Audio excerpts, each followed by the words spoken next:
Bienvenidos al Laboratorio de Neurofisiología del Departamento de Anatomía.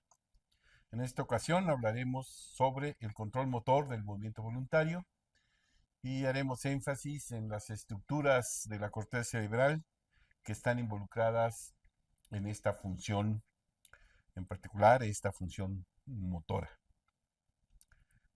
De entre todas las funciones del sistema nervioso, una de las que a lo largo de la historia han despertado mucho interés para su estudio es la función motora. Este interés quizás se deba a la forma tan llamativa en que se manifiestan los trastornos de la función motora. Tenemos las paresias, las parálisis de una extremidad, las paraplegias, las cuadriplegias, las alteraciones de movimiento, como en la enfermedad de Parkinson o en el Alzheimer, y vemos que eh, estas funciones motoras son de difícil eh, atención. Entonces, eh, Sherrington, premio Nobel de Fisiología y Medicina en 1932, acuñó el término de sinapsis y neurona. Dijo, mover cosas es todo lo que el hombre puede hacer.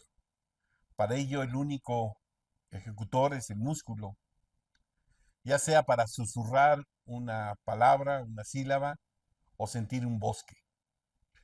Con esto puso de manifiesto la interacción de eh, la estructura motora y el aparato sensorial. Entonces, realmente el inicio de el estudio del aspecto motor eh, fue también porque diferentes teorías dominaron el mundo en cuanto a cómo se origina un movimiento. De hecho, los filósofos planteaban que un movimiento se inicia con un estímulo sensorial. Sube a la corteza cerebral y se genera el movimiento. Pues no fue así, ¿no? Eh, la clínica nos enseñó que existen lesiones en el cerebro que estaban determinando prácticamente la relación entre la falta de movimiento y la lesión. De hecho, Hubley Jackson, estudioso de la epilepsia, observaba a su esposa que padecía de crisis convulsivas focales, cómo se iniciaban las crisis con movimientos anormales de una extremidad. Ya después perdí el conocimiento y tenía la crisis convulsiva.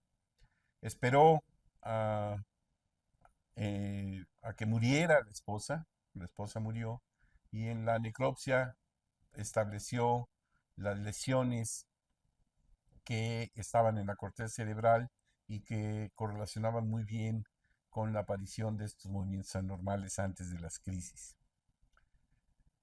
Realmente creo que el aspecto teórico empezó con los estudios de Fritz y Hitzig en 1870. Publicaron los resultados de un experimento que impactó en el conocimiento. Comunicaron por primera vez que la estimulación eléctrica de la corteza cerebral producía movimientos en los músculos de la mitad contralateral del cuerpo. Esta es la corteza cerebral, el cerebro de un perro, y estos son los sitios en donde justamente al estimularlos, Fritz y Hitzig provocaban movimientos de la parte contralateral del cuerpo. Esta observación pues atrajo eh, mucha, mucho la atención para tratar de entender qué estructuras son las que están involucradas. De estas estructuras, aquí vamos a señalar esta barrita, está señalando justamente la fisura central o surco central que está en el cerebro, y por delante está el giro precentral. Este giro precentral prácticamente viene a constituir la corteza motora sensorial primaria. Y este giro poscentral, por detrás de este surco central, está la corteza sensorio-motora primaria. ¿Por qué indico la motora sensorial con S minúscula? Porque esta estructura también recibe información sensorial. Y esta estructura, al estimularla, también genera movimientos discretos en ciertas partes del cerebro. ¿Qué sucede en estas estructuras? ¿Por qué las invocamos para poder entender esta característica del movimiento? Bueno, aquí justamente en la lámina 5 están esas células de Betz, células grandes, gigantes. Betz las describió trabajando en Kiev y les dio esta forma de estructura piramidal, efectivamente. Tienen su dendrita apical, ¿verdad? Sus dendríticas basales y su axón que sale. Bueno, estas células piramidales, no todas contribuyen a formar el principal tracto que se origina en la corteza, ¿verdad? Esta célula piramidal, y que desciende a hacer contacto en los primates, contacto monosináptico con la alfa motoneurona. Esta alfa motoneurona hace contacto pues con el músculo esquelético ya en la médula espinal. Este es el tracto piramidal, se origina en la corteza cerebral, termina monosinápticamente en las astas anteriores, donde está la alfa motoneurona, ¿verdad? Y lo que tenemos que establecer es que no todas estas células piramidales contribuyen al tracto piramidal. Hay células piramidales que hacen conexiones intracorticales, pero no forman parte del tracto piramidal. Por lo tanto, este tracto piramidal lo vamos a denominar córtico espinal. Este es el tracto importante que desciende, ¿verdad? Hace contacto monosináptico con la alfa motoneurona y de ahí al músculo esquelético. ¿Dónde están estas neuronas?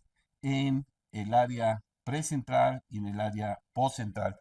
Porque simplemente debemos recordar que esto es como una consecuencia de la evolución del cerebro, que en su crecimiento se ha ido doblando, y esta separación entre áreas precentrales y postcentrales, pues simplemente lo utilizamos como una referencia.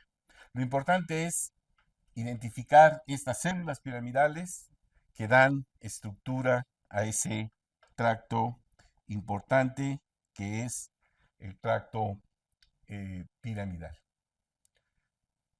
Entonces tenemos que estas áreas motoras de la neocorteza, ¿verdad? Nos sirven pues para decir que el descubrimiento de Fritzsche y de Hitzig nos establece que la corteza motora es eléctricamente excitable y que a partir de este hecho, ¿verdad? Podemos identificar estas cortezas. Corteza motora primaria, corteza motora secundaria, ¿verdad? Que nos van a servir pues para identificar perfectamente estas áreas que tienen que ver con el movimiento. Particular, pues esta zona, ¿no? Esta zona 4, el área de Brodmann, esta zona precentral, este es el surco, ¿verdad? Y que aquí están estas neuronas que dan origen, pues, al tracto córtico espinal. Aquí salen, bajan y a la médula espinal. Pero tenemos que mencionar también la interacción que tienen estas zonas con la corteza suplementaria, el área 6. Para algunos autores, básicamente, la corteza suplementaria es el área 6.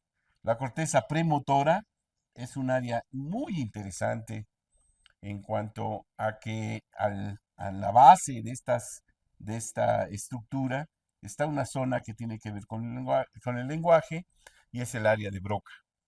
El área 8 tiene que ver con los campos visuales, ¿verdad? Así se le llama, y que tiene que ver, por ejemplo, con movimientos oculares de manera muy importante. Entonces, tenemos pues estas estructuras que nos están definiendo muy bien, ¿verdad? Nuestras áreas relacionadas a la corteza motora. Importante es, pues, esta interacción que hay entre la corteza somatosensorial y la zona motora. Vamos a considerar también estas áreas suplementarias porque de alguna manera tienen que eh, mencionarse en la regulación del movimiento. Corteza motora primaria. Ocupa el área 4 de la clasificación de Brodmann y habitualmente se conoce como, ya les mencionaba, M1 o MS1. Esta área ocupa en el hombre y en otros primates la circunvolución precentral, ya lo mencionamos como esta zona precentral es básica para entender el funcionamiento motor, ¿verdad? Entonces ocupa eso. La estimulación eléctrica de la superficie de la corteza motora primaria eh, ha permitido construir mapas de la musculatura corporal y que se asemejan a los mapas somatotópicos, ¿verdad? De la estructura sensorial, por ejemplo.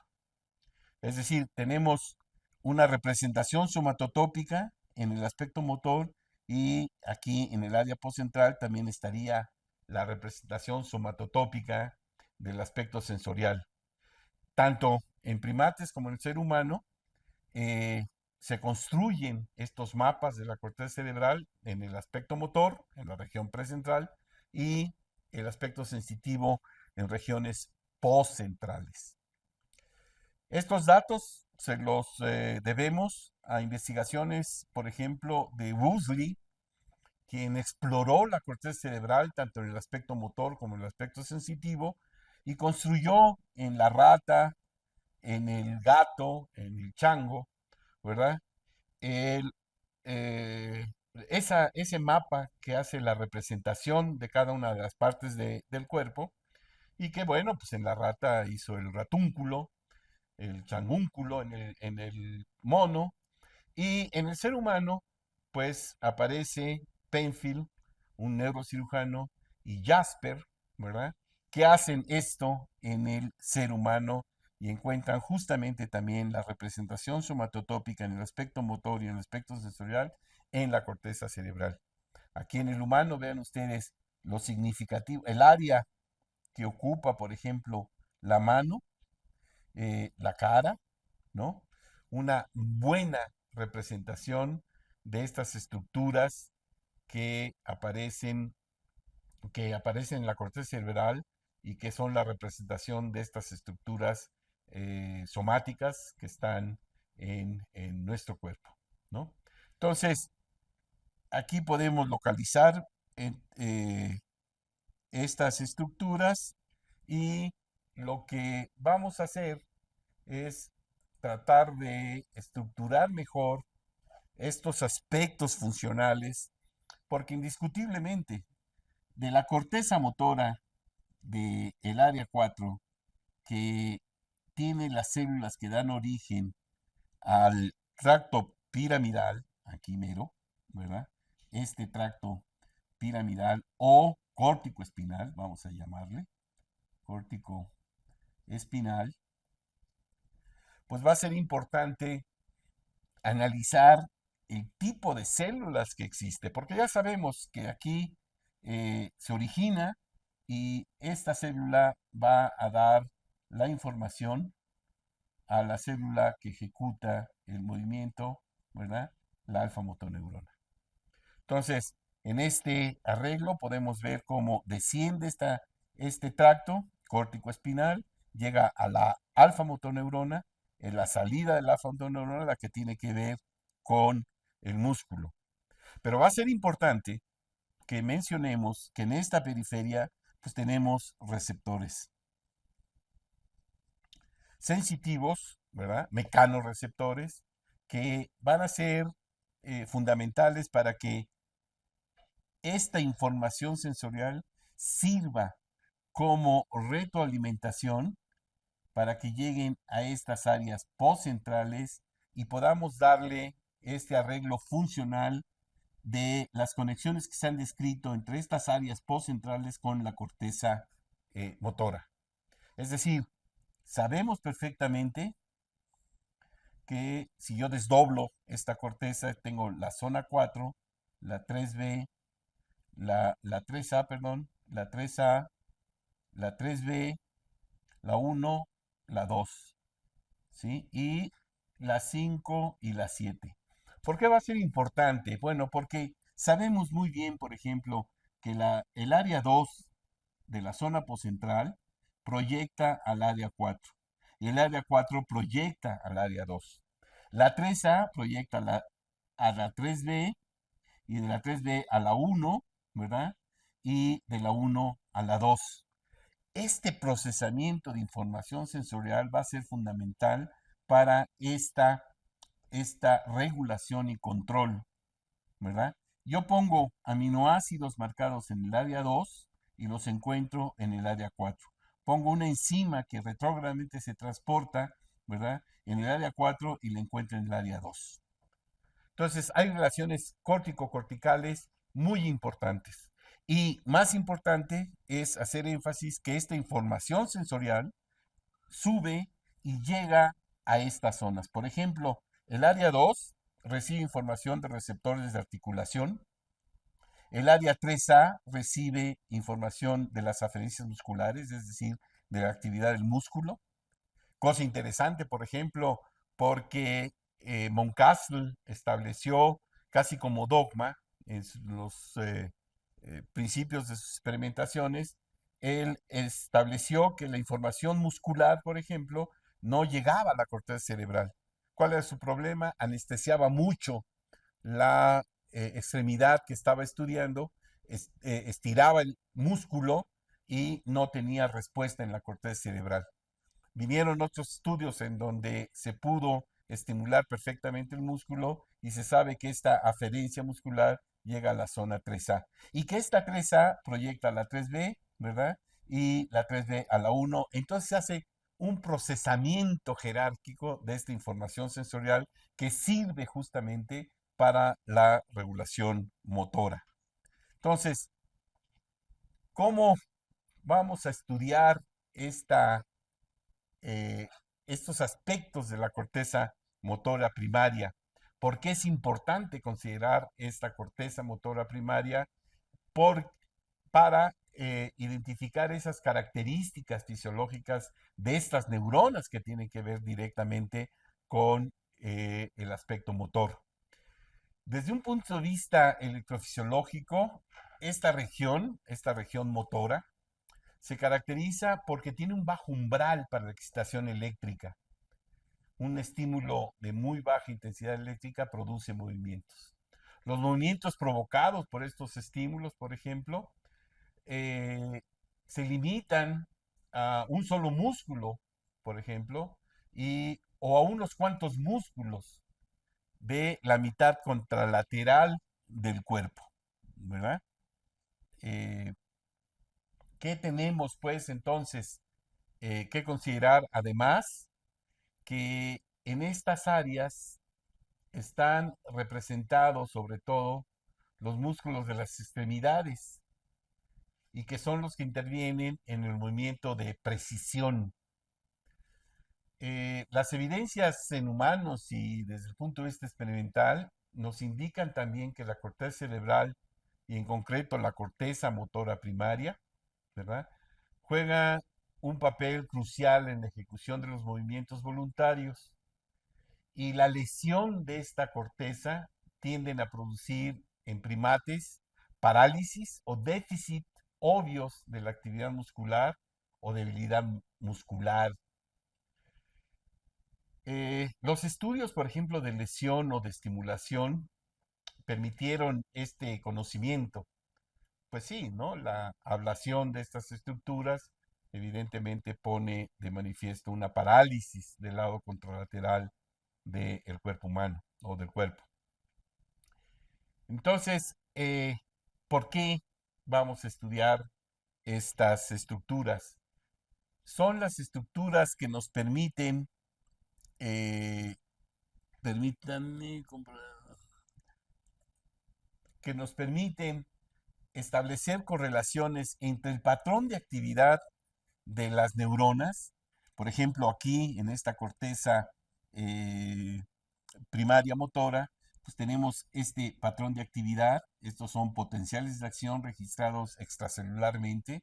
Un fino microelectrodo se pone en la corteza cerebral, se acerca uno a la neurona y registra uno los potenciales de acción. Este potencial de acción visto eh, de otra manera siempre tienen la misma amplitud, ¿verdad? Podemos contar la frecuencia con la que aparecen los potenciales de acción, el patrón de actividad, pueden haber muchos potenciales, después una pausa, otros potenciales, en fin, reflejan una buena actividad y más cuando encontramos las células que estén relacionadas a un evento motor. Entonces, esta uh,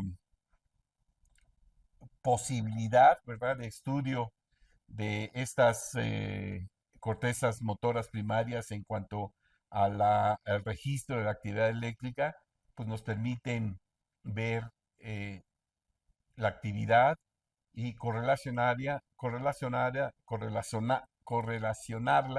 si en un momento dado el animal está haciendo un movimiento de flexión o de extensión o de pronación o de supinación. Entonces, con esta idea podemos diseñar estos aspectos experimentales para que recojamos la actividad. Vean ustedes aquí, este es el estudio pionero del investigador que desarrolló esta técnica de tener a un animal, un primate subhumano, libre de movimiento, que pueda hacer estos movimientos y que se pueda recoger la actividad eléctrica de una neurona en la corteza cerebral. Este es el dispositivo que se requiere para poder meter estos microelectrodos que llegan a la corteza son electrodos cubiertos de vidrio para poder, que tienen una cierta resistencia, porque tienen que penetrar la dura, primero al animal bien anestesiado, se le hace el trépano, se le pone todo este dispositivo, y entonces a través de este dispositivo llega el microelectrodo a recoger la actividad de una neurona. Aquí tenemos los potenciales, ¿verdad? Y desde el punto de vista electrofisiológico, pues todo el arreglo que se requiere en amplificadores, osciloscopio, instrumentos de inscripción para poder ver esta actividad. Entonces, es toda una técnica que vino a revolucionar porque eh, son animales que ya no están anestesiados, ¿verdad? Se les sujeta la cabeza, se puede recoger esta actividad única, una sola neurona, ¿verdad? Y los condicionamos a que hagan estos movimientos. Por ejemplo, acá, con la ayuda de este arreglo experimental, tenemos unas lamparitas acá, esta, que se prende y el animal sostiene la palanca. Se apaga esta lámpara, esta luz, y se prende una del extremo. Él aprende, este animal, a que si regresa, mueve la palanca y regresa y prende nuevamente la lámpara del centro, recibe una recompensa. Entonces, se apaga la lámpara, se prende del otro extremo, ¿verdad? Él regresa a la palanca se mueve en función del estado de las lámparas y recibe su recompensa. A través de este tubito, por ejemplo, está recibiendo su jugo. Bueno, vean ustedes, aquí podemos mantener este dispositivo. Tiene un transductor de posición. Sabemos la posición que guarda eh, la palanca y por lo tanto la mano con la que está manipulando la palanca el animal. Tenemos tres posiciones en este caso, uno, dos, tres posiciones y eh, el animal responde haciendo el movimiento o manteniendo la posición. Este trabajo de Evers, pues, fue pionero, como les menciono, para poder eh, hacer este tipo de experimentos. Aquí un poco más realístico el asunto. Tenemos aquí la cara del animal con todo el aparato para poder fijarle la cabeza y meter los microelectrodos. Aquí está la mano, vean ustedes, y el dispositivo que nos permite cuantificar la fuerza y la posición con la que mueve el animal esta pequeña palanca para que eh, lleve a cabo el movimiento. Vean, aquí está la lámpara que les digo que señala, se apaga, se prende un extremo y el animal regresa a la palanca a prender esta lámpara central, se apaga, se prende esta, pero se apaga nuevamente, se prende esta y regresa y así está haciendo los movimientos alternos, ¿verdad? Mientras aquí se está recogiendo la actividad. Hay que explorar pues el cerebro, diferentes áreas, por eso el dispositivo, son animales caros, entonces una vez que se les adapta, se les condiciona y se les adapta este dispositivo de registro, pues lo que hay que buscar es el sitio que tenga que ver con el evento que está relacionando en la periferia. Además aquí, por ejemplo, se pone un electrodo en la pirámide vulvar, donde pasa la mayoría de las fibras son córtico-espinales, ¿verdad? Y se puede identificar que efectivamente esta célula que se está registrando, ¿verdad? Al estimular su axón, responda de manera retrógrada. Y además responda a altas frecuencias. Si yo estimulo mucho, con mayor frecuencia, la respuesta sigue al estímulo. ¿Con qué objeto? Con demostrar que efectivamente esta célula pertenece al tracto piramidal, es córtico espinal. Y eso fue lo que hizo este investigador. Entonces, vean ustedes aquí el paradigma que determina la actividad de estas neuronas. Aquí está la posición de extensión, está la posición de flexión. Cuando pasa de extensión a flexión, pues los músculos flexores se ven activados. Vean ustedes aquí, está bien activada. Y el extensor se ve inhibido. Esta célula que tiene que ver con este movimiento de extensión-flexión se adelanta al evento motor, vean esta actividad previa, ¿verdad? Y después acompaña a todo el movimiento. Es PTN, quiere decir neurona del tracto piramidal o neurona córtico-espinal, y por lo tanto esta célula, lo más interesante es que responde pues al movimiento de extensión a flexión. Son células flexoras, ¿no? Flexoras. Una célula que aquí tenemos el flexor, el extensor, ¿verdad? La actividad previa al evento, ¿verdad? Entonces, en esta condición, el músculo muestra la fuerza, ¿verdad? Esta extensión a flexor y está mostrando muy bien la actividad que tienen esta célula. Guarda una estrecha correlación entre el cambio de posición y la fuerza con la que se ejerce para hacer ese cambio de posición. Y evidentemente hay células que muestran no muestran relación con el evento motor que está sucediendo en la periferia. ¿De acuerdo? Entonces, tenemos estos ensayos en donde el animal aprende a hacer estos movimientos y a mantener contra una fuerza la posición de la palanca. Vean ustedes aquí, por ejemplo, en esta posición, pues no hay potenciales de acción, ¿no? No hay potenciales de acción. Y cuando pasa a una posición intermedia, la frecuencia de disparo de la célula aumenta. Y en una posición que es adecuada, pues el aumento de frecuencia de la célula es mayor.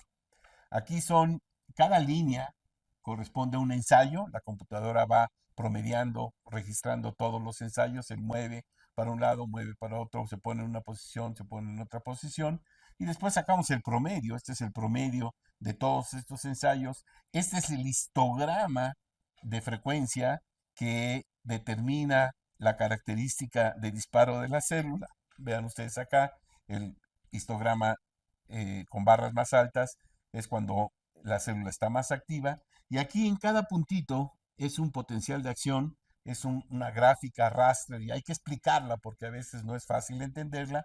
Cada línea es un ensayo y cada puntito es un potencial. De tal forma que en un momento dado, eh, todos estos histogramas, por ejemplo, nos dicen aquí el aumento de frecuencia de disparo y el raster nos dice en qué momento está sucediendo este aumento de disparo. Por ejemplo, aquí sucedió el cambio, vean, hay muchos más puntitos, pues ya se da uno cuenta que el disparo de la célula está aumentado. ¿Cuándo? Cuando, por ejemplo, estamos registrando una célula en la corteza motora primaria, en su parte rostral, y vean que aquí el movimiento, el cambio de posición de este a este no produce mucha actividad. En cambio, de esta posición a esta posición, el aumento de frecuencia es mucho mayor. Entonces, tenemos ya una segregación, inclusive dentro de la misma corteza motora primaria, como estas células muestran una fuerte correlación con el cambio de posición y la dirección del movimiento, y en estas células, por ejemplo, no es tan significativo el cambio de posición ni de movimiento, ¿verdad? Por ejemplo, aquí podemos ver cómo este cambio de posición a este otro cambio de posición, el aumento de frecuencia es muy considerable. Aquí está la gráfica, como en esta posición menos y en la posición en la que descarga la célula está relacionada con esa posición. Y hay otras células que justamente podemos hacer para cuantificar la fuerza con lo que hace la contracción de los músculos, el movimiento que hace el animal. Vean ustedes cómo hay células que aumentan su frecuencia. Podemos establecer, por ejemplo, que la palanca no se mueva, simplemente haga la transducción de la fuerza con la que el animal trata de mover la palanca. Es una contracción isométrica. Desarrolla fuerza y evidentemente si la célula tiene que ver con el desarrollo en esa dirección del movimiento, como por ejemplo con el movimiento de pronación, pues aumenta la frecuencia de disparo. Si hace la fuerza en el sentido de supinación, la frecuencia de disparo no aumenta la actividad de la célula. Entonces, esta indiscutiblemente, estas características electrofisiológicas nos hacen caracterizar mejor el comportamiento que tienen las células. Esto lo podemos ver también en los experimentos de Georgopoulos, ¿verdad? Que describe en la corteza motora primaria neuronas que descargan individualmente en relación con la dirección del movimiento. La dirección del movimiento estaría codificada por poblaciones de neuronas y no por células individuales. La observación de que la flexión y la extensión de la muñeca o el codo están asociadas con la descarga de distintas poblaciones de neuronas corticales encaja con la idea de que un mapa muscular en la corteza motora primaria existe. No obstante, como las neuronas individuales de la corteza motora primaria pueden influir sobre varios músculos a la vez, ¿verdad? Surge la cuestión de cómo pueden las neuronas corticales codificar la dirección del movimiento de un brazo que por tener varias articulaciones requiere la contracción de muchos músculos distintos. Bueno, la cuestión es que se sometió a prueba esto estudiando la variación de la actividad neuronal cuando los monos movían la mano hacia blancos localizados, objetivos, ¿verdad? En distintas direcciones alrededor de una posición inicial central. Vean aquí, posición central, aquí, y va a tener que mover, en este caso para acá, en este caso para acá, diferentes. Bueno, pues vean la magnitud, pues, de la descarga de neuronas cuando es en esta dirección, cuando es en esta dirección, cuando es en esta dirección o cuando es en esta dirección. No obstante de todo, muestran pues la sensibilidad de estas neuronas para indicar la dirección con la que se lleva a cabo el movimiento.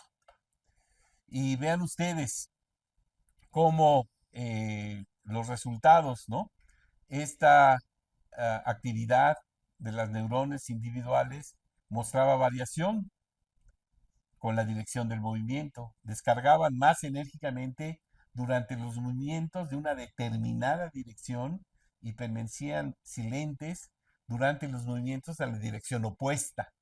Las neuronas individuales participan predominantemente en los movimientos en una dirección preferida, pero también en menor grado, ¿verdad? En los movimientos que realizaba en un rango de direcciones.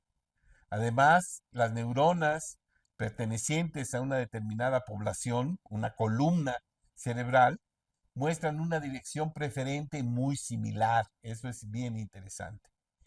No obstante, el afinamiento direccional de todas las neuronas registradas fue sorprendentemente amplio. Vean ustedes cómo aquí, por ejemplo, esta neurona evidentemente se contrasta, ¿no? Ya les decía yo que cada puntito es un potencial de acción y este es un ensayo, un ensayo, un ensayo, un ensayo, un movimiento que hace el movimiento. Pues acá hay menos neuronas que acá. Es decir, esta neurona está codificando de manera muy selectiva la dirección del movimiento. Y vean ustedes también aquí entonces, ¿verdad? Eh, cómo eh, predomina pues un patrón de actividad, un vector, y pues nos hacemos la pregunta, ¿cómo pueden neuronas con un afinamiento vamos, con un comportamiento muy amplio, codificar con precisión la dirección de un movimiento? Quizás el movimiento en una dirección dada no está determinado por la acción de neuronas individuales, sino por la acción conjunta de una población de neuronas. La contribución de una neurona al movimiento en una dirección dada puede representarse como un vector cuya longitud depende del grado de actividad durante los movimientos en esa dirección. Las contribuciones de las células individuales, ¿verdad?, pueden así sumarse vectorialmente y producir un vector de población. La dirección del vector de población determinará la dirección del movimiento de la mano. Justamente es lo que está mostrando con estos experimentos. Bueno, esta idea, pues, para poder determinar la relación entre la dirección del vector de población y el movimiento subsiguiente, se midió la actividad de neuronas individuales en monos que alcanzaban blancos en distintas direcciones. Aquí, distintas direcciones, ¿no? Lo que observaron estos investigadores es que las direcciones de los vectores de población estimados coincidían estrechamente con la dirección de los movimientos. Esto muestra que aunque los rasgos específicos de un movimiento de alcance están determinados por la actividad combinada de una población de neuronas. Vean ustedes aquí este gran vector, pero hay muchas neuronas que están involucradas en esa dirección, ¿verdad? Podemos establecer entonces, pues, este patrón tan peculiar, una población de neuronas, ¿verdad? Que en cierta dirección, este vector, por ejemplo, tiene una buena amplitud. En la corteza visual encontramos, pues, que hay células que justamente son sensibles a la dirección del movimiento. Si uno pasa en el campo receptivo de esta célula el estímulo a, en una dirección de izquierda a derecha, la célula responde. Pero esa célula, si pasa uno el estímulo de derecha a izquierda, deja de responder completamente y es otra la que responde.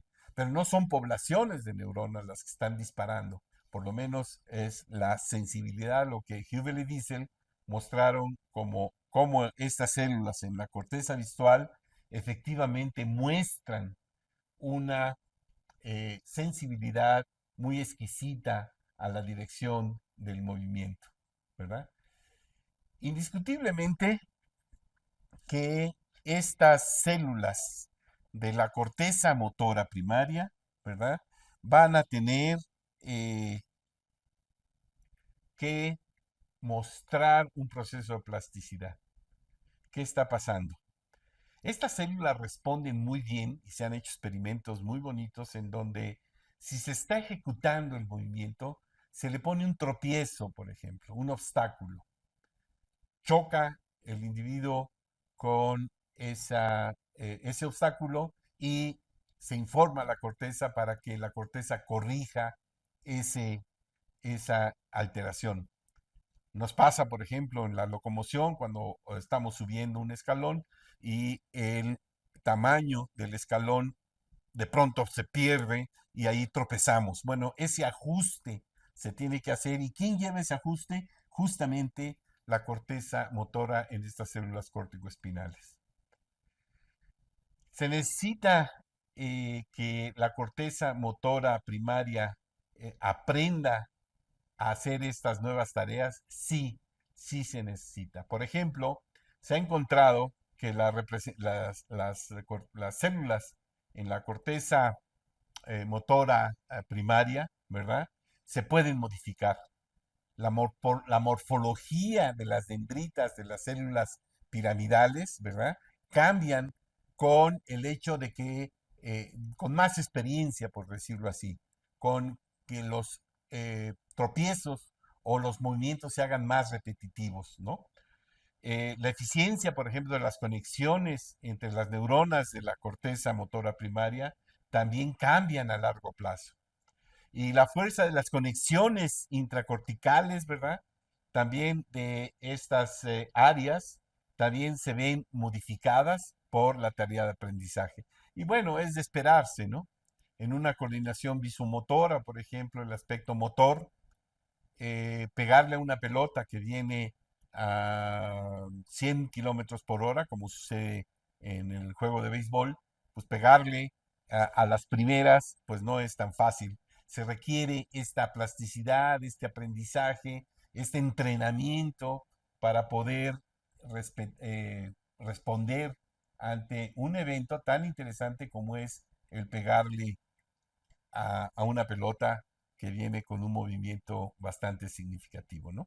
Movimientos balísticos que requieren un buen entrenamiento, una buena adquisición de experiencia para que se puedan llevar a cabo.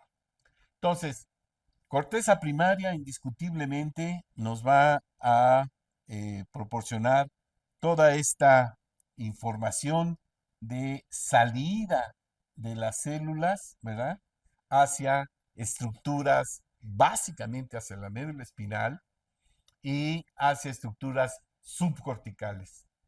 ¿Qué es lo que se requiere, pues, para esta regulación? Indiscutiblemente, esta corteza motora, ¿verdad? Nos habla, por ejemplo, de que estas son las encargadas de hacer casi, casi como el programa motor. Este programa es el que sale hacia la alfa motoneurona, pero también se le informa a otras estructuras, por ejemplo, en el tallo cerebral o al cerebelo. Vamos a poner aquí cerebelo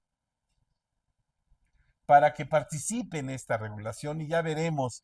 Y la verdad es que esta teoría es interesante en función de que la corteza motora, considerada como la generadora del programa motor, genera información, ¿verdad? Algo así como un memorándum que le dice a otras estructuras de lo que va a hacer.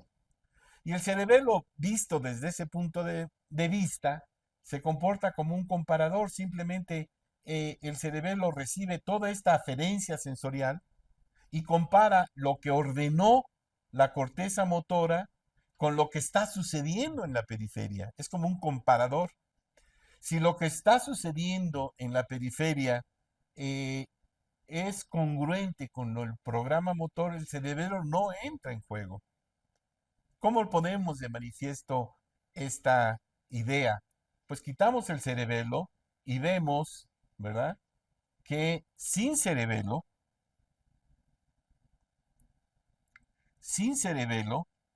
eh, la corteza motora organiza el programa motor, no le informa al cerebelo y si en un momento dado esta información sensorial no le llega al cerebelo, no recibe el control la corteza motora. El cerebelo dice, algo está pasando porque ya no se puede comportar como un comparador. Aquí es A, aquí es B. A es el programa motor, B es la información sensorial. Si A y B son iguales, el cerebelo no entra. Pero si A, dejen, si A es diferente de B, el cerebro le dice, corteza motora, lo que está sucediendo en la periferia no concuerda con el programa motor generado. Entonces el cerebro corrige. Y es ahí donde vemos, por ejemplo, que la ausencia de esta corrección hace que el movimiento suba, hay una discrepancia, regresa, sube otra vez, aquí es el objetivo, se pasa, regresa hasta que llega al objetivo. Esto es la dismetría simplemente, ¿sí? El movimiento se ve descompuesto porque llega, sube, se pasa, regresa hasta que llega al objetivo. Esto es simplemente lo que podemos observar cuando hacemos una prueba dedo-nariz, ¿verdad? Y que el cerebro no existe, pues evidentemente al querer tocarse la nariz el individuo o se queda corto o se pasa, ¿verdad? Pero no hay esa metría. Eso es lo que nos está dando este cerebelo. Y eso es lo importante de considerar esta corteza motora como la organizadora, la generadora del programa motor para que se pueda llevar a cabo. ¿De acuerdo?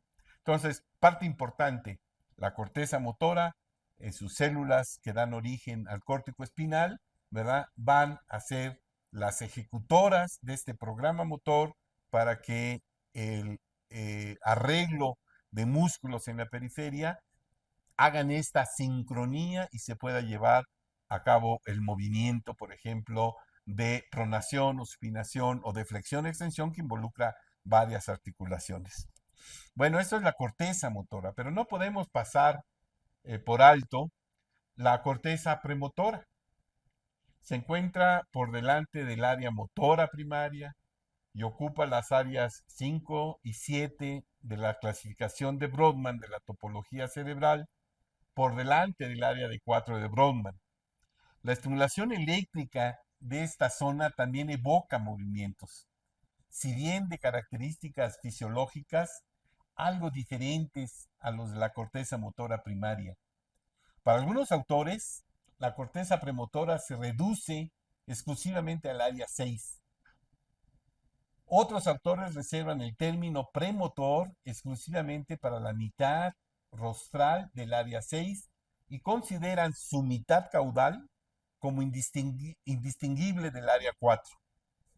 La parte rostral del área 6 también ha sido denominada por algunos neurofisiólogos área de asociación motora y le adjudicaron capacidades especiales para controlar movimientos coordinados que comprometen simultáneamente a muchos músculos.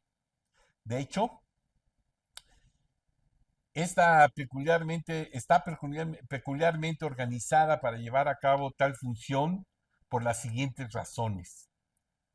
Tiene esta área premotora, tienen extensas conexiones neuronales subcorticales con las áreas sensitivas de asociación del lóbulo parietal. Tienen, tiene conexiones subcorticales directas con la corteza motora primaria. Se conecta con el área del tálamo contiguas a las áreas talámicas que se unen con la corteza motora primaria. Y se conecta con áreas del tálamo, ¿verdad?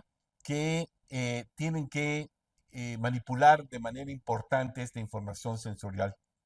Pero lo más importante de todo, tienen abundantes conexiones directas con los ganglios basales y el cerebelo, que retroalimentan áreas, ¿verdad? Esta área motora primaria desde el tálamo. Es justamente lo que estamos viendo con esta teoría que involucra nada más al cerebelo. Por ejemplo, el cerebelo, pues evidentemente está haciendo la función de regulación del movimiento en función de lo que vemos. Si no hay cerebelo, simplemente no hay coordinación motora. No hay, por ejemplo, movimientos de alternancia, ¿no? De músculos agonistas, después el músculo antagonista, la alternancia, por ejemplo. ¿Cuál es uno de los signos interesantes de la ausencia del cerebelo? Que la disdiadococinesia, que no se pueden hacer movimientos de alternancia, ¿no? Agonista, antagonista, agonista, antagonista. La afectación del cerebelo no puede determinar eso. Y lo que nos está diciendo justamente es esta alteración de la corteza motora primaria. Pero esta corteza motora eh, premotora, pues, nos está diciendo que estos tipos de movimiento ocasionalmente se producen otros fenómenos, por ejemplo, que están involucrados como la activación de esta área premotora con la vocalización y movimiento, ritmos tales como el empuje alternado de una pierna hacia adelante y otra hacia atrás. También está involucrada en los movimientos coordinados de los ojos o la deglución o contorsiones de una parte del cuerpo en diferentes actitudes posturales. Por esto, algunos autores, por ejemplo, otorgan a distintas partes de la corteza premotora nombres, ¿verdad? Concretos en relación con las funciones, ¿verdad? Con las funciones en las que están implicadas. Por ejemplo, dentro del área premotora, ¿verdad? Dentro del área 6 se encuentra un área, una zona muy especializada, ¿verdad? Que tiene que ver con el área 8, por ejemplo, ¿no? Entonces, esta zona se le ha denominado, por ejemplo, campo ocular frontal. ¿Por qué? Porque esta área controla movimiento voluntario conjugado de los ojos, ¿no? Vean ustedes aquí está esta zona. Eh, Vamos a regresar aquí. Movimientos oculares o área 8, ¿verdad? Tiene que ver. Y está, pues justamente es parte de esta área premotora, ¿no? Entonces, la estimulación, por ejemplo, eléctrica de esta zona hace que ambos ojos se aparten del lado estimulado, ¿sí? Y esta, pues, controla básicamente este movimiento conjugado que le llamamos de los ojos, ¿no? La destrucción de esta zona, por ejemplo, causa desviación conjugada de los ojos hacia el lado opuesto a la lesión. En caso de un paciente, ¿verdad? No puede mover voluntariamente en dirección contraria, pero sí lo hace involuntariamente cuando se observa un objeto moviéndose en el campo visual, ¿de acuerdo? Otra área interesante, área de lenguaje, área de Broca, ¿verdad? Es un área situada por delante de la corteza motora primaria e inmediatamente por arriba de la cesura de Silvio. Su lesión no evita que una persona vocalice, pero hace imposible que diga palabras completas que no sean expresiones simples, tales como sí o no. Es un área cortical estrechamente asociada a una función, por ejemplo, específica como es la función respiratoria, ¿verdad? Que eh, puede producirse la activación respiratoria de las cuerdas vocales con los movimientos de la boca y lengua, básicamente durante el lenguaje, ¿no?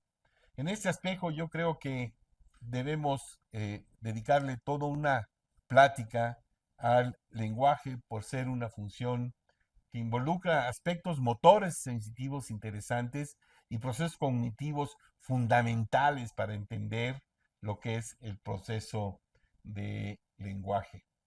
Tenemos esta otra área dentro de las cortezas motoras, el área para la rotación de la cabeza, ¿no?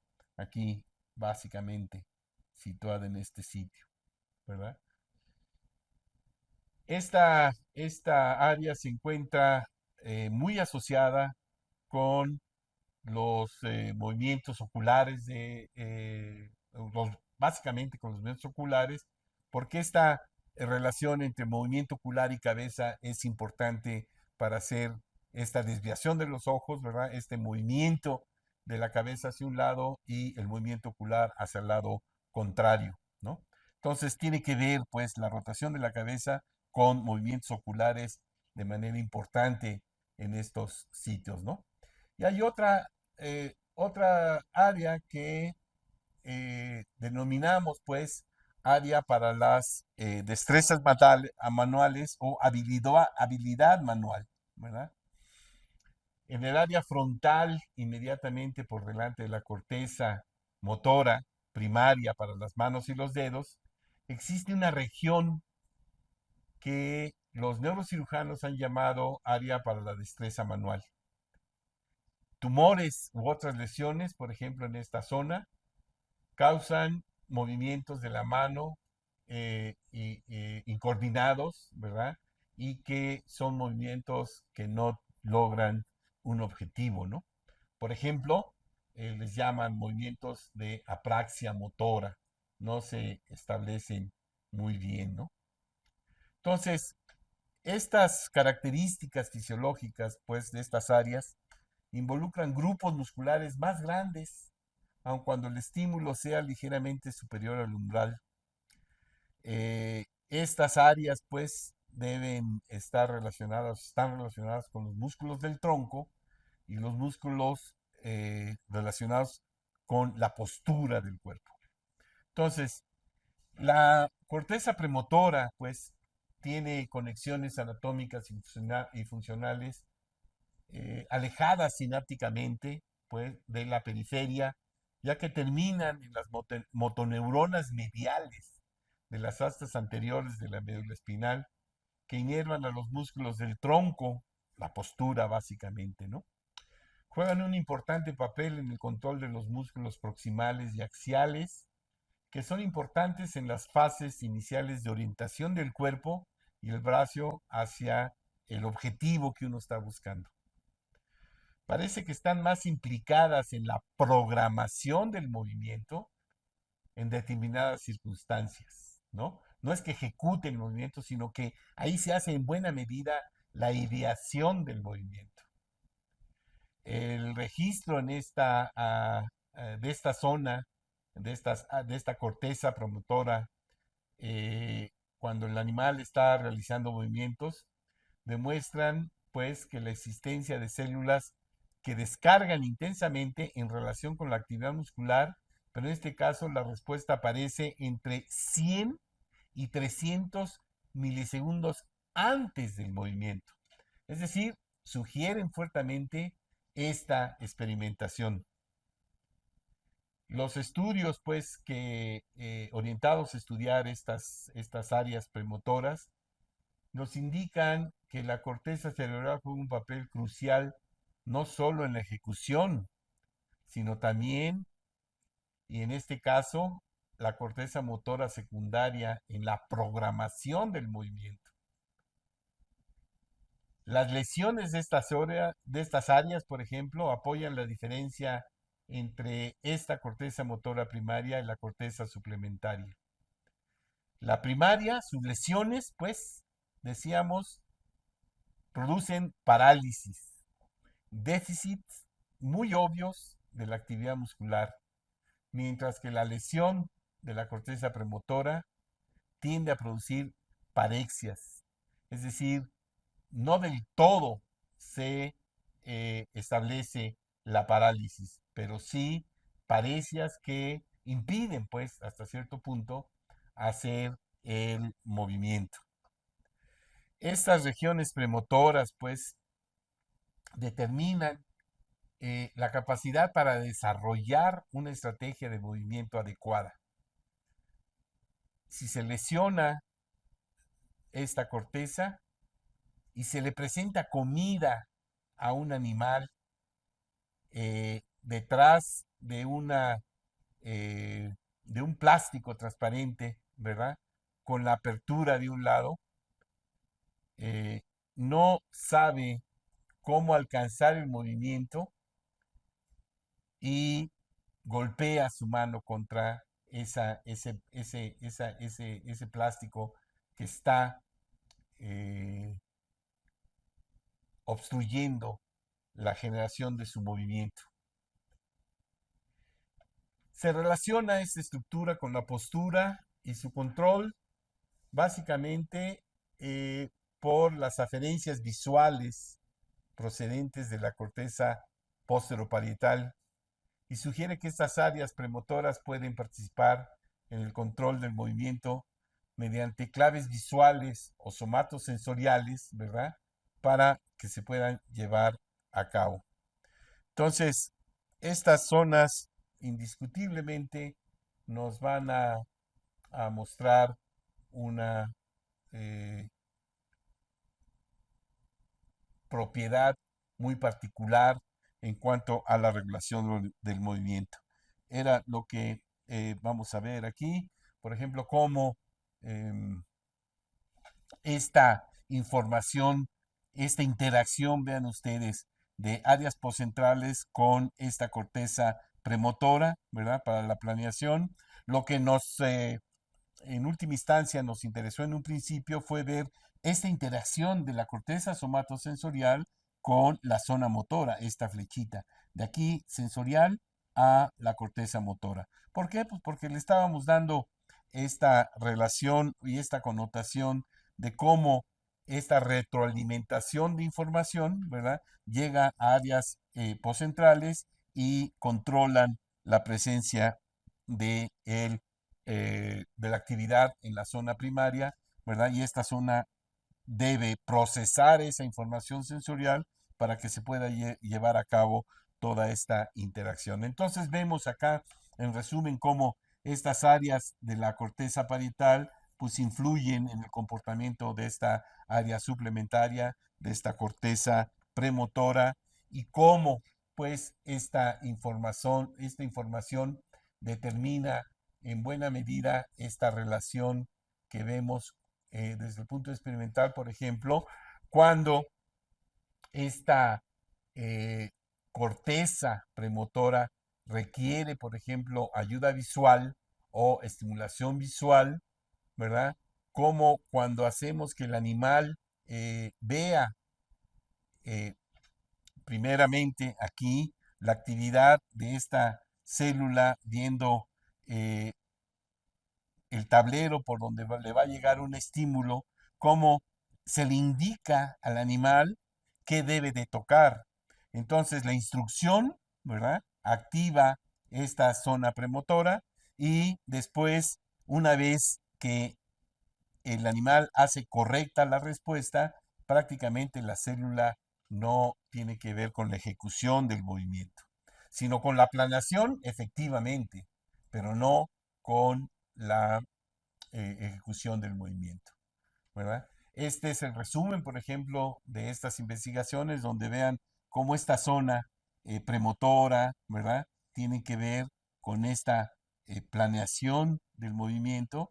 Estos son sitios en donde se registraron las neuronas que tienen que ver con esa planeación del movimiento. Entonces, eh, vamos a continuar con estos aspectos importantes de cómo esta corteza suplementaria, por ejemplo, ya no es la motora, sino básicamente esta suplementaria tiene que ver con esta regulación del movimiento. Esta corteza suplementaria se localiza en la parte medial del hemisferio de la circunvolución posterior y adyacente a ella, ¿verdad? La estimulación eléctrica de esta zona a menudo evoca movimientos en músculos simétricos de ambos lados del cuerpo, si bien la respuesta contralateral habitualmente es más fuerte que la homolateral. Se requieren estímulos eléctricos más intensos para poder desencadenar estos movimientos. Parece que el umbral de excitación es mucho mayor, ¿no?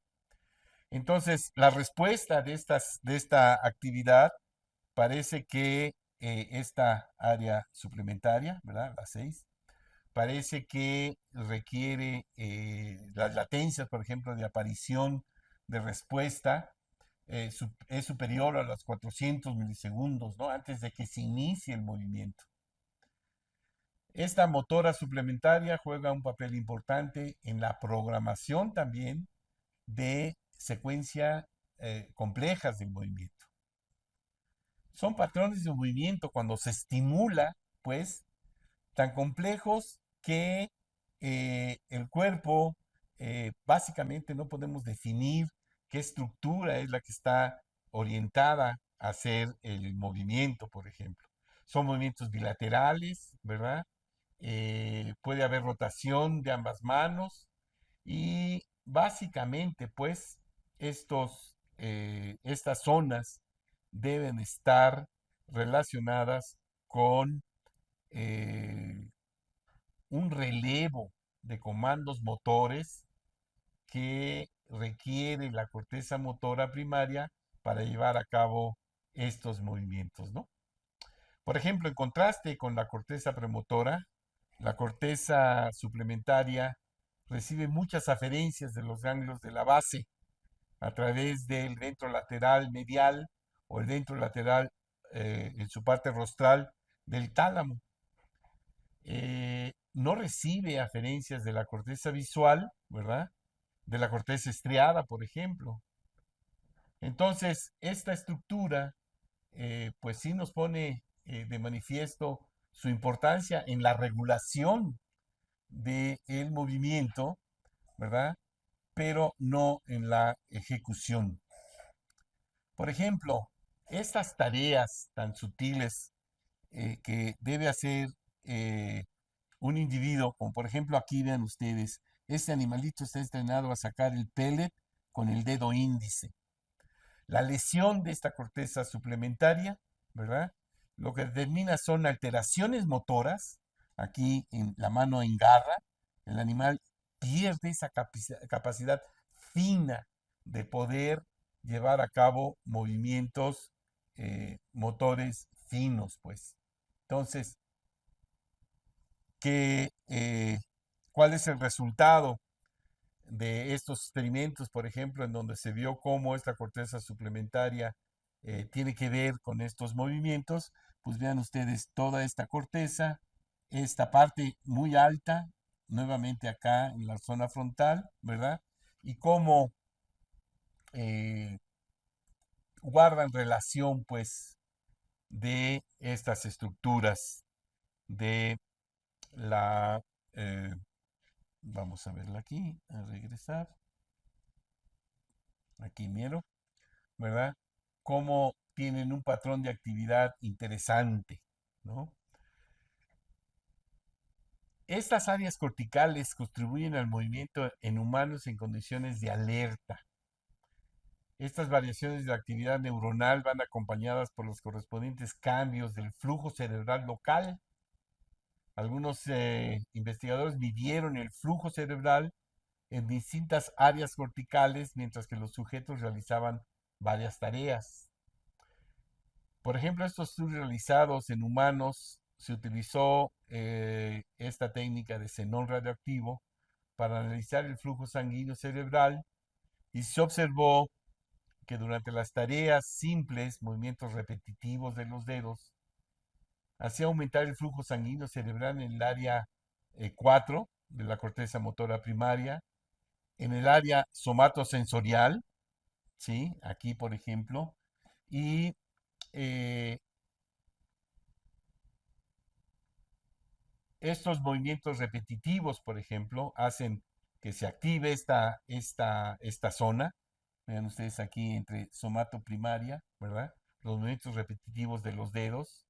Esto vino a dar pie, o básicamente ahora se hace este estudio con la resonancia magnética funcional, ¿no? Por ejemplo.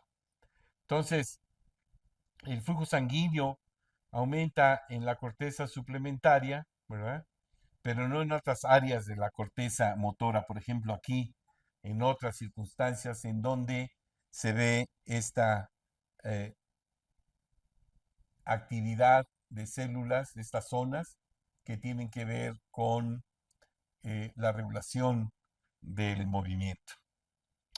Entonces, vamos a hacer un poco de resumen para que veamos cómo es que efectivamente empezamos por hacer énfasis en nuestra corteza motora primaria, ¿no? Esta corteza motora primaria. Pues su relación talámica con el ventro lateral, con el ventro posterolateral, pues radica en que esta información sensorial llega a estos núcleos talámicos, el cerebelo a estos núcleos talámicos, el puente del cerebelo y a través de el cerebelo a estos núcleos talámicos y su interacción directa con la corteza motora. Al igual, esta información de la periferia llegue al cerebelo y llegue a núcleos talámicos y a la corteza motora. Esta corteza sensorial, evidentemente también informando a la corteza motora primaria. Eso nos va a interesar muchísimo en función de cómo hemos establecido la teoría de cómo se lleva a cabo la regulación del movimiento, ¿verdad? Y por otra parte, pues la participación de la corteza motora, sus interacciones con estructuras talámicas, con la periferia, y la corteza motora suplementaria, su interacción con otras estructuras que tienen que ver con la regulación motora, como son los ganglios basales, y que a través del tálamo están alcanzando esta corteza motora suplementaria para poder establecer estas relaciones. ¿Qué podemos decir de estas conexiones? Fibras aferentes que excitan a la corteza motora. La corteza motora, por ejemplo, es estimulada por la acción de señales provenientes de muchas fuentes diferentes. De la periferia, ¿verdad? Cómo llega a la corteza y que necesitamos establecer básicamente qué núcleo está transmitiendo esta información. Directamente a la corteza motora, podemos hablar del ventro posterolateral, ¿verdad? O la corteza somatosensorial primaria. Estas son las principales señales táctiles, auriculares y musculares. Transmitido indirectamente a la corteza premotora desde áreas asociativas sensoriales, ¿verdad? Llegan a la corteza cerebral. Las neuronas de la corteza motora primaria, ¿verdad? Están informadas, por lo tanto, acerca de la posición y velocidad de los movimientos porque reciben información sensorial. Al igual que las neuronas de la corteza somatosensorial, las neuronas de la corteza motora primaria tienen campos eh, receptores en la periferia. Algunos responden a estímulos táctiles, otros al movimiento de las manos y otros al alargamiento de los músculos individuales o a la rotación de las articulaciones. ¿Qué relación hay entre la localización de estos campos receptores sobre el cuerpo y grupos de músculos controlados por los sectores locales de la corteza motora primaria? Algunas neuronas de la corteza motora primaria reciben información propioceptiva de los músculos que controlan, mientras que otros reciben entradas de zonas de la piel que tienen una alta probabilidad de ser estimuladas por la contracción de los músculos. Esta información sensorial se transmite a la corteza motora desde la corteza somatosensorial y desde conexiones, ¿verdad?, talámicas directas. Estos circuitos transcorticales pueden transformar información aferente desde los músculos y controlar la contracción muscular por medio de un amplio loop o bucle a través de la corteza motora 2 y 3. Además, la vía principal del control cerebral del movimiento, ¿verdad? Hay dos estructuras subcorticales, el cerebelo y los ganglios de la base, que juegan un papel importante en el refinamiento y modelado y la ejecución del movimiento fino. Ninguna de estas estructuras, pues, envía acciones directas a la médula espinal. En lugar de eso, ejercen su influencia sobre el movimiento a través de conexiones con las áreas motoras de la corteza principalmente. Estas asas laterales comparan la información sensorial actual y los movimientos realizados, por lo que son cruciales en la planificación de movimientos. Desde el cerebelo, distribuido principalmente a corteza motora primaria y corteza premotora, a través del tálamo, el BPL en su parte oral y el VLC en su parte caudal, ¿verdad? Van a llegar esta información o va a llegar esta información sensorial para la regulación de la corteza cerebral. Desde el globo pálido también, de los núcleos de la base, por ejemplo, importantes, ¿verdad? A través de la parte anterior y relevo del ventrolateral y del ventro anterior del tálamo. Nuevamente, la corteza motora envía señales al cerebelo a través de la vía córtico-pontocerebelosa y estos tractos proporcionan señales que son necesarias para la coordinación entre las funciones de la corteza motora, los ganglios de la base y del cerebelo. Entonces, eh, tenemos pues ya una compleja estructura, ¿sí? Pero aquí está resumida pues como de núcleos talámicos a la corteza, esta información periférica a la corteza, para que se dé a cabo esta regulación y se pueda llevar a cabo esta regulación de estos movimientos, ¿no? Importante es mencionar estas cortezas sensoriales y de asociación sensorial. El área 2, por ejemplo, dentro de la corteza primaria somatosensorial, tiene una información somestésica. El área 5, la corteza posteroparietal, ¿verdad? Tiene información visual. Esta es la principal entrada a la corteza premotora. Si queremos idear un movimiento efectivamente, tenemos que formar imágenes, ¿verdad?, provenientes de nuestra corteza para que le informemos a la corteza motora qué es lo que queremos hacer. Estas conexiones córtico-corticales, la información puede llegar o llega a la corteza motora después de haber sido procesada en la corteza sensitiva. Son áreas que procesan la información acerca del medio interno, del medio externo, perdón. Estas fibras subcorticales que pasan a través del cuerpo calloso desde el hemisferio cerebral opuesto, las fibras que conectan áreas correspondientes a la corteza motora en los dos lados del cerebro, pues también están involucradas. Fibras provenientes de los núcleos no específicos del tálamo también controlan probablemente a nivel general, ¿verdad?, la excitabilidad de la corteza motora primaria. Están regulando toda esta información para que en general, ¿verdad? Esta corteza motora, ¿verdad? Provoque o genere el programa motor que va a, una vez recibida toda esta información sensorial de los receptores, va a generar ese programa motor para que se lleve a cabo ese movimiento voluntario con precisión. ¿Qué más podemos mencionar de esta corteza cerebral? Pues cómo está organizada. Tiene una organización funcional, ¿verdad?, que nos permite establecer cómo es un arreglo columnar.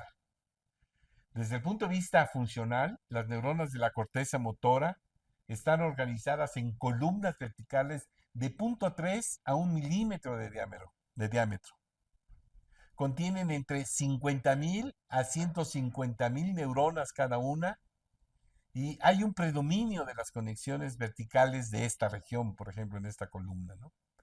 En cada columna, estos módulos, las neuronas están unidas entre sí por conexiones excitadoras, glutamato, o inhibidoras, GABAérgicas, ¿verdad? Que están también dentro de estas columnas, separadas no más de 2 a 3 milímetros y están unidas entre sí. Estos circuitos intracorticales intrínsecos estarían implicados en la coordinación temporal de las distintas columnas para la ejecución de patrones de movimiento complejos, también implicados en la plasticidad de la recuperación de las zonas, lo que ocurre tras lesiones, así como la adquisición de destrezas motoras nuevas, ¿no? Las neuronas que se encuentran una por encima de otra reciben información y envían señales al mismo músculo o grupo muscular, ¿no? Las células piramidales que dan origen a estas fibras córtico-espinales se ubican en la lámina 5, esta laminita bien específica, ¿verdad? Y estas células, contando desde la superficie cortical, es 1, 2, 3, 4, 5, ¿verdad? Nos permiten pues ubicar cómo están estas diferentes láminas y cómo se ubican. Las señales pues que llegan a la columna se producen también, por ejemplo, llegan a la lámina 2 y comunican a la lámina 5, ¿verdad? O a la lámina 4 y comunican a la lámina 5. Tienen que tenemos que entender pues la función de cada una de estas columnas. Cada una de estas columnas, por ejemplo, funciona como una unidad, estimulando a un músculo, a un grupo de músculos sinergistas, ¿verdad? O agonistas para que se lleve a cabo el aspecto motor. En cada columna, las neuronas operan como un sistema de procesamiento integrador, utilizando información de múltiples fuentes de entrada para determinar la respuesta de salida de la columna. Cada columna puede funcionar como un sistema de amplificación, de modo que gran número de fibras piramidales para el mismo músculo o para músculos sinergistas pueden ser estimuladas simultáneamente. Esto es importante debido a que la estimulación de una única célula piramidal, ¿verdad?, raramente puede excitar un músculo. En lugar de ello puede ser ser que active hasta 50 o se activen 50 o 100 células piramidales simultáneamente, ¿verdad?, para que suceda de forma rápida y se dé la contracción muscular. Es posible que cada columna contenga la subrutina o el programa elemental para un movimiento simple y que las fibras de entrada a esa columna activen o inhiban esta subrutina en particular. Entonces, esto es nuestro arreglo columnar que nos permite pues valorar cómo el arreglo funcional de estas cortezas se puede llevar a cabo, ¿no? cómo vamos a entender la transmisión de esta información de la corteza motora, ¿verdad? Uno, primero, la vía eferente más importante de la corteza cerebral es el tracto córtico espinal. Ya lo hemos establecido, es la vía piramidal. Existe solo en mamíferos, aumentando de tamaño a lo largo de la escala filogenética. El término piramidal hace referencia a los engrosamientos de la sustancia blanca en base del tronco encefálico conocido como pirámides vulvares. Es ahí donde ponemos el electrodo para estimular y ver si esta célula pertenece justamente a ese tracto piramidal. No es que sea el tracto piramidal, ¿verdad? Ya hemos mencionado que no todas las células piramidales corresponden al tracto córtico espinal.